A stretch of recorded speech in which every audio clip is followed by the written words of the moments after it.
আসসালামু আলাইকুম প্রিয় বন্ধুগণ, চালু হয়ে গেল রিয়াদ মেট্রো। সৌদি আরবের 2030 ভিশনের মধ্যে এই মেট্রো প্রকল্পটি ছিল।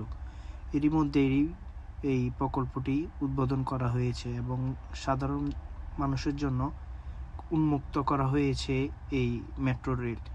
উদ্বোধনের দিনই আমরা সুযোগ পেয়েছি ট্রেনে ভ্রমণ করার। খুবই দারুণ সময় কেটেছে এবং ভালো স্বাচ্ছন্দ্য বোধ করেছি।